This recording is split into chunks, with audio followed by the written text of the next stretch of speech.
Assalamualaikum warahmatullahi wabarakatuh.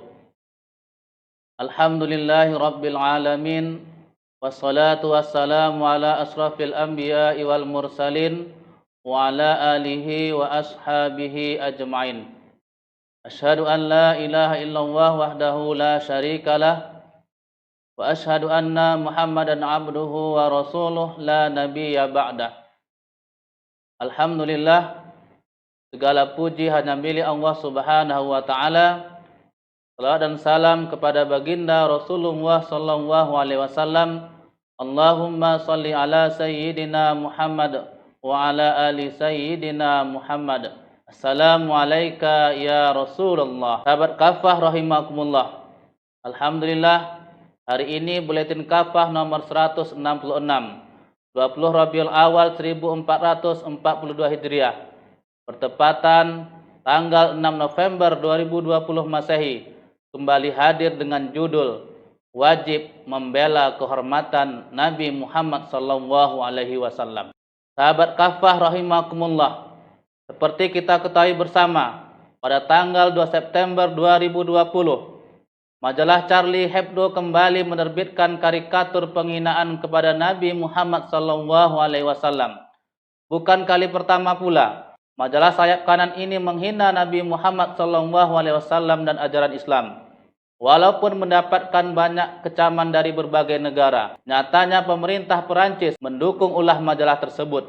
Pemerintah Perancis pimpinan Emmanuel Macron laknatullah pun sengaja memajang kartun penghinaan Nabi Muhammad SAW tersebut di dinding gedung pemerintah daerah di negara tersebut dan di tempat-tempat umum.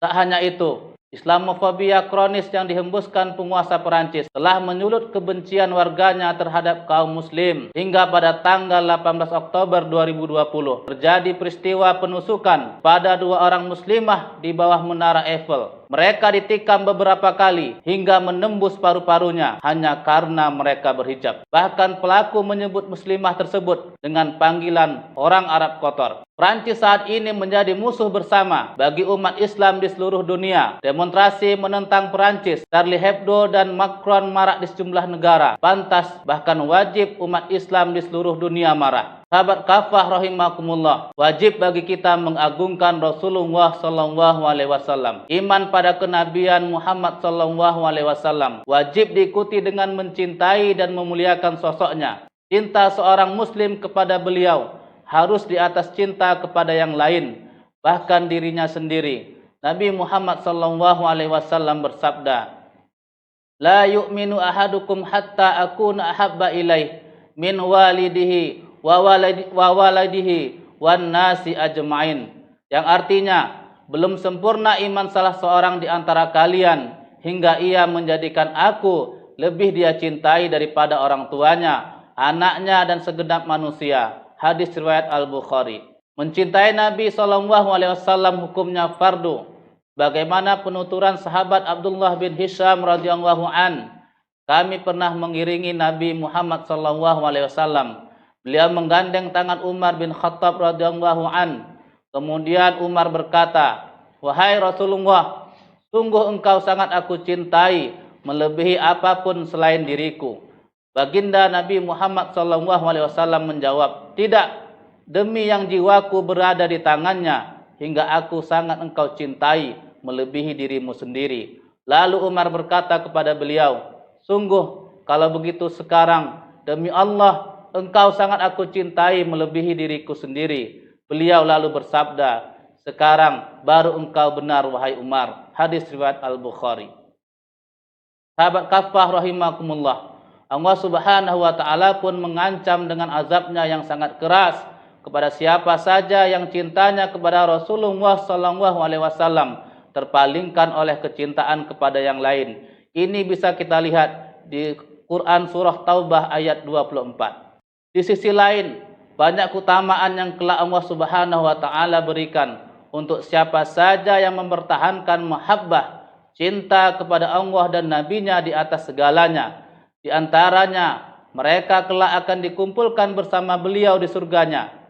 Seorang laki-laki pernah bertanya kepada Rasulullah SAW, "Kapan hari kiamat itu?" Beliau balik bertanya, apa yang sudah engkau persiapkan untuk menghadapinya? Dia menjawab, tidak ada, kecuali aku sangat mencintai Allah dan Rasulnya. Lalu beliau bersabda, anta ma'a man ahbabta. Engkau akan bersama dengan yang engkau cintai. Hadis riwayat Al-Bukhari. Orang yang mencintai Allah Subhanahu wa taala dan nabinya juga akan merasakan manisnya iman. Sebagaimana sabda Nabi Muhammad sallallahu alaihi wasallam, ada 3 perkara yang jika terdapat pada seseorang, maka ia akan merasakan manisnya iman. Di antaranya Allah dan Rasulnya lebih ia cintai daripada selain keduanya. Hadis riwayat Al-Bukhari dan Muslim. Konsekuensi iman dan cinta kepada baginda Nabi Muhammad SAW adalah senantiasa mengagungkan beliau dan ajaran beliau, sekaligus mentaati semua perintah beliau. Taat kepada beliau sama dengan taat kepada Allah Subhanahu wa taala, sebagaimana firman-Nya, A'udzu billahi minasyaitonir rajim. May yuti'ir rasula faqad ata'allah. Siapa saja yang mentaati Rasul, sungguh ia telah mentaati Allah. Quran surah An-Nisa ayat 80. Menyimpang dari perintah Rasulullah SAW akan mendatangkan azab bagi pelakunya. Allah Subhanahu wa taala berfirman, A'udzu billahi minasyaitonir rajim. Falyahzaril ladzina yukhalifuna an amrih an tusibahum fitnah aw yusibahum azabun alim.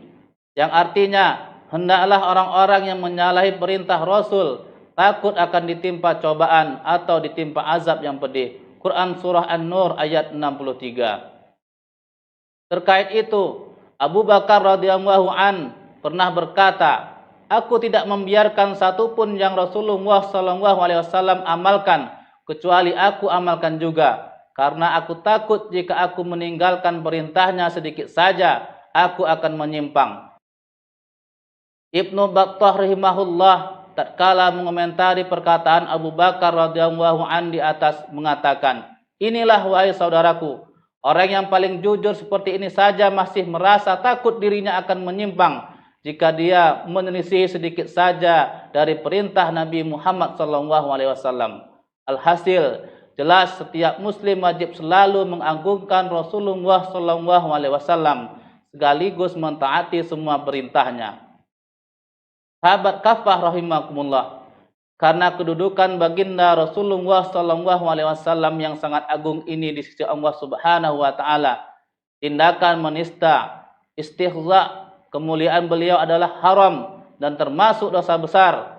Tindakan demikian sama saja dengan menyakiti Allah Subhanahu wa taala dan Rasulnya. Allah Subhanahu wa taala melaknat pelakunya. Allah Subhanahu wa taala berfirman, A'udzu billahi minasyaitonir rajim. Innal ladzina yu'dzuna Allaha wa rasulahu la'anahumullahu fid dunya wal akhirah wa 'adda lahum 'adzaban muhina. Sungguh orang-orang yang menyakiti Allah dan Rasulnya, Allah melaknati mereka di dunia dan di akhirat, serta menyediakan bagi mereka siksaan yang menghinakan. Quran surah Al-Ahzab ayat 57. Sahabat kafah rahimakumullah, apa saja yang terkategori menistakan baginda Nabi Muhammad SAW. Syekh Al-Islam Ibnu Taimiyah dalam Asy-Syarim Al-Maslul ala Syatim Ar-Rasul telah menjelaskan batasan tindakan menghujat beliau, yaitu kata-kata yang bertujuan meremehkan dan merendahkan martabat beliau sebagaimana dipahami kebanyakan orang, terlepas perbedaan akidah mereka, termasuk melaknat dan menjelek-jelekkan. Al-Qadi Iyad dalam Asy-Syifa bi Ta'rif Huquq Al-Mustafa juga menjelaskan bentuk-bentuk hujatan kepada Nabi Muhammad SAW. Di antaranya mencela, mencari-cari kesalahan, menganggap pada diri beliau ada kekurangan, mencela nasab, keturunan dan pelaksanaan agamanya, menjelek-jelekkan salah satu sifatnya yang mulia, menentang atau mensejajarkan beliau dengan orang lain dengan niat untuk mencela, menghina, mengkerdilkan, menjelek-jelekkan dan mencari-cari kesalahannya. Orang yang melakukan demikian termasuk orang yang telah menghujat Rasulullah SAW. Sahabat kafah rahimakumullah, apa hukuman bagi penghina Nabi Muhammad sallallahu alaihi wasallam? Besarnya dosa menghina baginda Nabi Muhammad sallallahu alaihi wasallam bisa dilihat dari konsekuensi hukumannya yang sangat keras dan tegas, yakni hukuman mati. Al-Qadi Iyad menuturkan, ini telah menjadi kesepakatan di kalangan ulama dan para imam ahli fatwa, mulai dari generasi sahabat dan seterusnya. Ibnu Munzir menyatakan, mayoritas ahli ilmu sepakat tentang sanksi bagi orang yang menghina Nabi Muhammad SAW adalah hukuman mati. Ini merupakan pendapat Imam Malik, Imam Al-Laits, Imam Ahmad bin Hanbal, Imam Ishaq bin Rahawih, dan Imam Asy-Syafi'i. Al-Qadi Iyad menjelaskan, tidak ada perbedaan pendapat di kalangan ulama kaum muslim tentang halalnya darah orang yang menghina Nabi Muhammad SAW. Dalam Islam, hukuman mati atas penghina Nabi Muhammad SAW dilakukan oleh imam, khalifah atau yang mewakilinya. Khalifah tidak akan tinggal diam jika ada yang menghina Rasulullah Muhammad SAW. Pasalnya, khalifah memang wajib menjaga kemuliaan Allah Subhanahu wa taala, Rasulullah SAW serta ajaran Islam dan simbol-simbolnya. Jika pelakunya negara seperti Prancis saat ini, khalifah tidak segan-segan untuk menyerukan pasukannya dan kaum muslim untuk berjihad melawan negara tersebut. Hal ini pernah dilakukan pada masa Khilafahan Utsmaniyah di bawah kepemimpinan Sultan Abdul Hamid II. Pada saat itu, Perancis merancang drama teater yang diambil dari karya Voltaire, seorang pemikir Eropa yang menghina Nabi Muhammad SAW. Drama teater yang sudah dipersiapkan akhirnya dibatalkan setelah Khalifah Abdul Hamid II mengultimatum dan mengancam pemerintah Perancis dengan seruan jihad. Ikhwani fillah, sahabat kafah rahimakumullah. Karena itu, atas penghinaan kepada baginda Rasulullah SAW, umat Islam wajib marah. Ulama besar Buya Hamka rahimahullah mempertanyakan orang yang tidak muncul ghirahnya ketika agamanya dihina. Beliau tegas menyatakan, jika kamu diam saat agamamu dihina, gantilah bajumu dengan kain kafan. Oleh karena itu, wahai saudaraku, mari kita bela agama kita. Mari kita bela kehormatan Nabi kita yang mulia. Sungguh, Nabi kita yang mulia telah berjuang membela nasib kita di akhirat nanti, agar kita menjadi hamba-hamba Allah yang layak mendapatkan jannahnya kelak. Ketahuilah wahai saudaraku, orang-orang kafir tidak akan pernah berhenti melakukan penyerangan terhadap agama ini. Agama ini sungguh tidak akan dapat terlindungi dari serangan mereka jika umat tidak memiliki pelindung, perisai yang kuat. Siapa pelindung itu? Pelindung itu tidak lain adalah khilafah ala minhajin nubuwah. Wallahu a'lam bishawab. Assalamualaikum warahmatullahi wabarakatuh.